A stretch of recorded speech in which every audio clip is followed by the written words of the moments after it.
guys, Bushka here to have a chat with you about the T62A.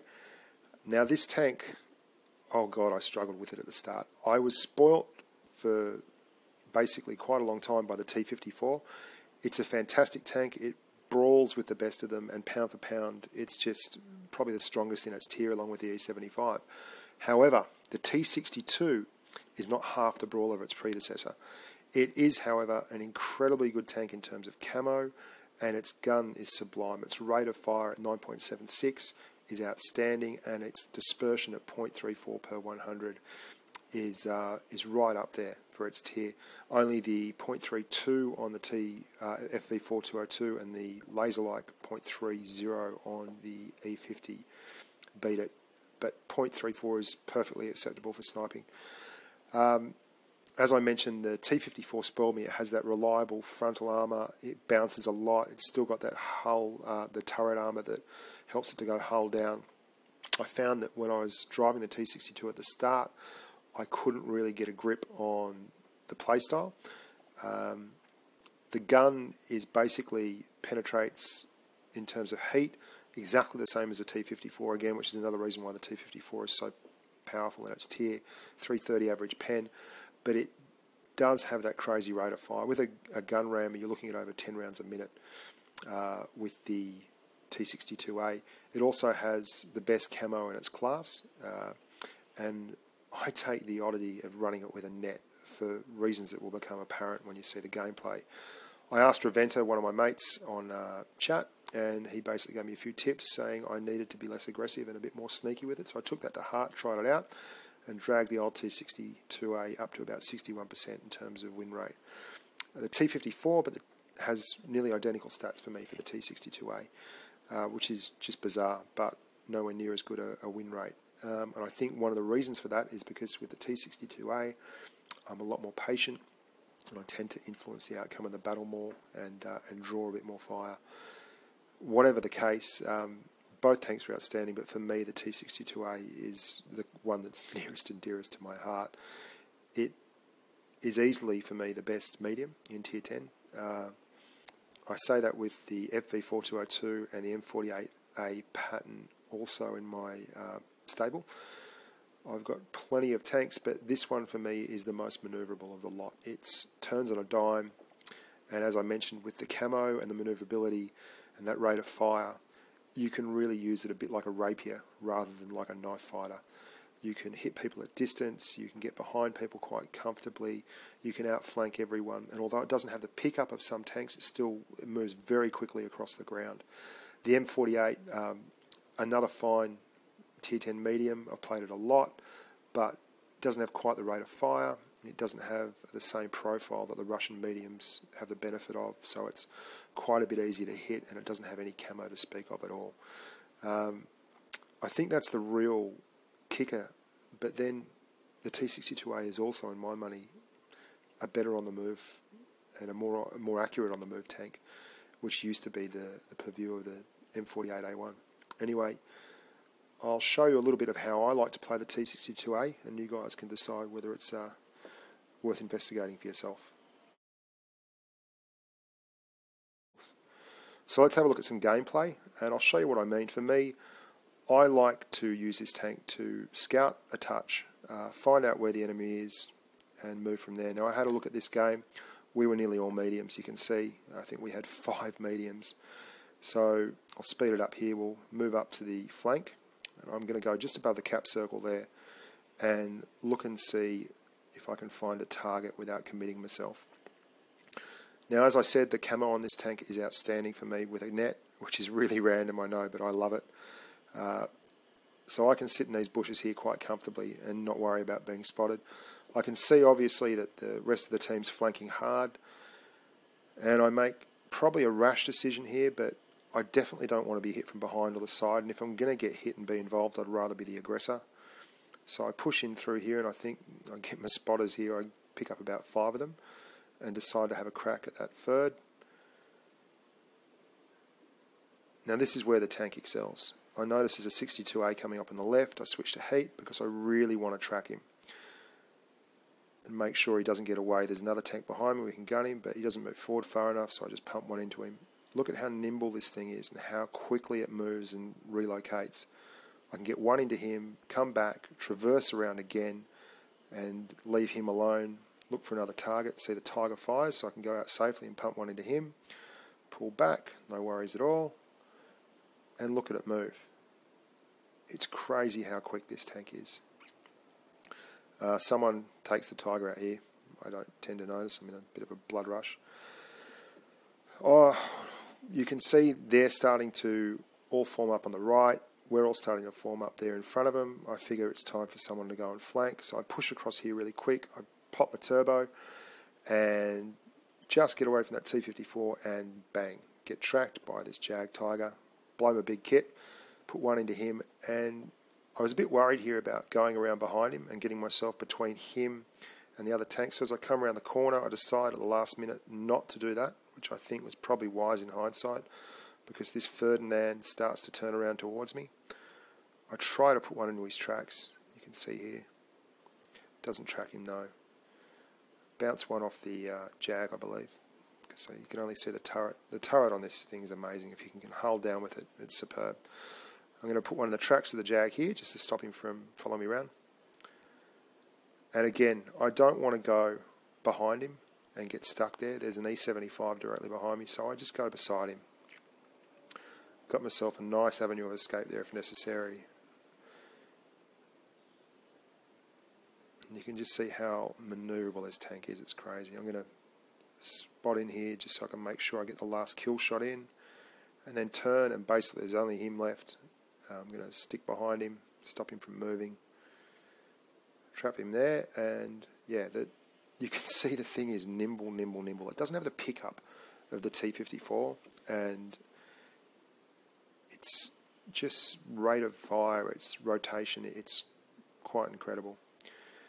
Anyway, solid damage, good game, and you can see if you get a team that all performs as a wolf pack like that, it's great guns. Now here, another one of my favourite bits and pieces is going to the right hand side of the map on falls and sticking my ass behind a tree. The camo's great, no one's going to see me until I pump out here to take a little sneaky shot, and I'm going to bounce one from a pattern that had the same idea as I did on the right. I'm surprised it didn't go through, but there you go. Now it's interesting to note, this tank, it's great at getting to spots like this, but if there's one knock on it, which you do notice after driving a pattern and the FV4202, the Brit medium, the gun depression isn't as good. So you really do have to be very careful not to overexpose yourself going for shots. I'm going to take a couple here. This guy's trying to flank down and bust a cap in the old Centurion down here on the left. They're all going to gang up on him. I don't want to lose the flank, so I'm going to stay low, re-camo in front of that pattern, and then pop out here and just pump one into that T54, and then switch to the T62, who's obviously the biggest danger here. The pattern's not going to move, so I'm happily hiding behind him. I switch to heat because Hey Siang, this is great here. The E75 just charges this poor old T62. Boom. Now you'll see how nimble this tank is. Pulls back on a dime, it'll re-camo, and even though the pattern's got outstanding view range with a net and perks, I'm going to get in a shooting position and see him before he sees me, despite the fact that he's behind a bush. And I can pull back and just take one on the turret, and I'm going to get another one in on him before he can get out of there. And that's what this tank is all about for me. Take a huge hit from the left there, I've got no idea, and I go into panic mode. I have no clue what's just pumped one into me there. It could have been the E75, but I think it was about 490, so probably more likely to be an object or something that's hanging out in the flank. Now I'll speed this up because basically I don't move. I'm a one-shot kill, and I'm going to make sure that I don't get one-shot killed. The rest of it's just cleaning up, but I did want to show you one thing at the end of this battle. It's a bit unfair for my mind. The pattern was originally the on-the-move killer, but this tank has superb firing on the move accuracy. along with perks and things, it hits things so easily. And it can snapshot big distances. I mean, obviously not all the time, but with 0.32 dispersion, it's quite capable of 0.34. Sorry, it's quite capable of acting as a sniper. And you'll see here in a second. I'll slow it down. I'm going to just bang this E75 on the bridge, and the last TD you'll see coming around the corner here. And watch the accuracy on this gun. I only got a fraction of his arse to shoot at. It flies fast through the air and gets him. And that APCR as a standard is great. I mean, it flies a lot quicker through the air than armour piercing. And it lets you not have to lead targets very much at all. A lot like the FV4202 or the E50, so I'm told. I've never driven the E50.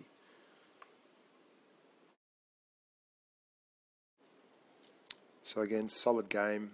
I'm not that spectacular, unfortunately. If you want to watch a freak, go and watch Alpha Bro or 48 Ton Ruckus or Reventor or one of those guys. There's plenty of really good players out there, but I like to think that this is more about the guys that are a bit like me, just solid middle of the road, give them an idea on what the tank's about. So there's only one medium on the other team, so I feel pretty confident in sitting up here, just waiting, because I know camo's set, waiting to see if I can get a read on where that JPZ E100 is really. I hate this map when you engage someone and there's a camping tank destroyer in the corner and you think you're apples and suddenly you've copped one between the eyes for 800. So I'm still not interested in coming out. I can see that the other T62's popped in the left, so I know there's no mediums in front of me. I'm fast enough to get away from just about anything else if I have to, but I want to know where or what's going on the left, on the right. So there you go. Nothing popping. I'm going to go over there. I'm going to take a little peek just to see who's in the cap circle. That's our friend the T28. God bless him, he's a brave soul. Straight to the cap at 20 kilometres an hour, or 10 kilometres an hour. This IS-3 is going to go over. Now you'll see something whistle over the top. Boom. That's the JPZ. I know where he is now, so I'm happy enough to go straight down. I've seen all the tanks popping on the map all of a sudden. I'm going to track this guy and then get some...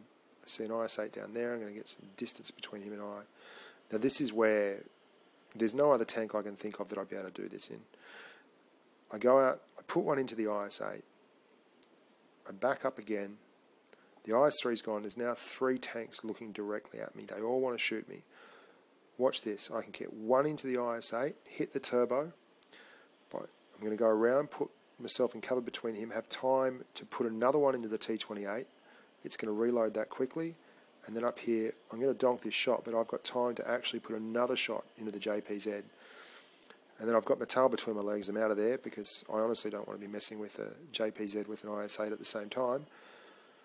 Only I've left some poor bugger in a pattern down there to fend for himself, who's gone to cover for me, unfortunately. So I turn around because he's obviously not following me. And again, this tank just lets you relocate so easily. I'm going to pump one into the back of the JPZ, and I'm going to basically do what I did before in reverse, which is run down, make sure of my shot in the IS-8. Once that's in the hole, I'm going to then take care of the JPZ. So I'll take one because I'm happy enough just to make sure that I get this shot away, and then the nimble little tank that it is going to put this massive big tank destroyer in its pocket. Just watch how easily this tank stays behind and the reload speed. The DPM is crazy. And the ability of the T62 to constantly move to a better position. And that's it.